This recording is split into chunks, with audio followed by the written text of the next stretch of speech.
collection de photos que j'ai prises il y a une quarantaine d'années, même un peu plus, puisque les premières datent de 1970. Bon, comme tout le monde le sait, je ne suis pas photographe. J'étais plutôt chargé de diriger les maisons de disques, mais j'ai toujours eu un petit fait pour les Stones. Donc de temps en temps, je prenais mon appareil de photo, puis j'allais faire des petites photos comme ça. Et il se trouve que je les ai laissés enfermés dans des tiroirs pendant une quarantaine d'années, et j'en avais presque oublié l'existence. Et c'est au moment où ils ont voulu commémorer le 40e anniversaire d'Exile on Main Street qu'ils m'ont contacté et que je me suis souvenu, ah bah tiens, j'ai peut-être des photos qui vont vous intéresser. Et ils m'en ont acheté 5 ou 6 pour leur documentaire. Et puis là, tout le monde m'a dit, mais t'es con, tu devrais les montrer, ils sont quand même pas si mal que ça. Je dis, ah bon, vous croyez? Et je me suis mis à chercher. J'ai retrouvé des photos formidables. J'ai retrouvé tout un rouleau noir et blanc dont j'avais complètement oublié l'existence.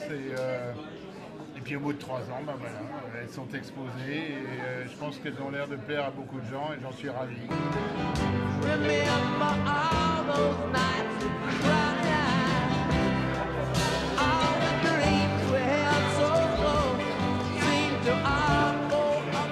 J'ai rencontré Dominique Lamblin par hasard, il est venu me rendre visite un samedi et en effet il m'a montré des photos incroyables, inédites, des photos que je cherchais. La personnalité de Dominique est exceptionnelle et c'est une vraie rencontre et c'est une vraie réussite.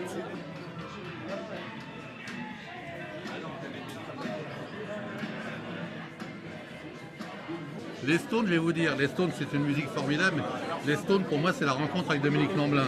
Et ça c'est plus important que n'importe quoi. Parce que Dominique Lamblin, je le connaissais, et quand on a monté la maison, c'est le premier que j'ai engagé dans la maison.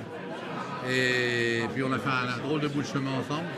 Et puis c'est un bonhomme formidable, et qui a fait énormément pour la réussite de Warner en France. Il était adoré des artistes. Alors évidemment, il avait une prédilection pour les Stones, ce qui explique le travail magnifique. Je ne savais pas qu'il faisait des photos pareilles, je savais qu'il avait fait des photos, mais des photos comme ça, je ne savais pas.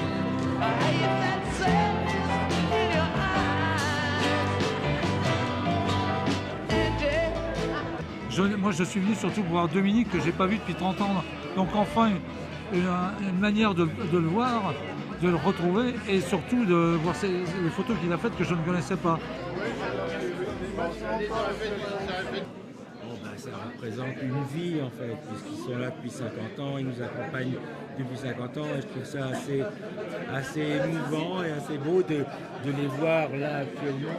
Surtout ils ont été saisis il y a 30 ans ou 40 ans de ça, donc ça, et comme en plus ils sont à Paris dans un mois, c'est toute une histoire, toute une trajectoire, donc je trouve ça assez émouvant et ce sont également les seuls pratiquement à avoir tenu aussi longtemps et être toujours là avec nous.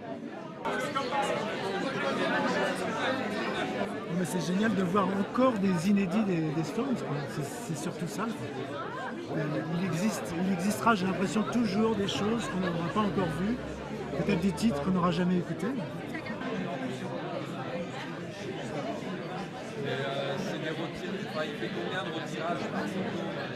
Et c'est formidable, Dominique, c'est le témoin que tous les autres photographes auraient voulu rêver d'être.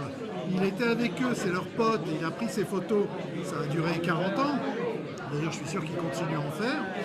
Et donc, c'est un vrai bonheur de voir ça. En plus, sur beaucoup de photos, je peux dire, ah oui, là j'y étais, ah là j'étais pas. Là, c'était une tournée, on était ensemble. Ça, c'était une tournée, on n'était pas là. Et il a su vraiment capturer, sans un esprit groupie, son amour pour cette musique et pour eux. Donc, c'est un vrai moment de bonheur.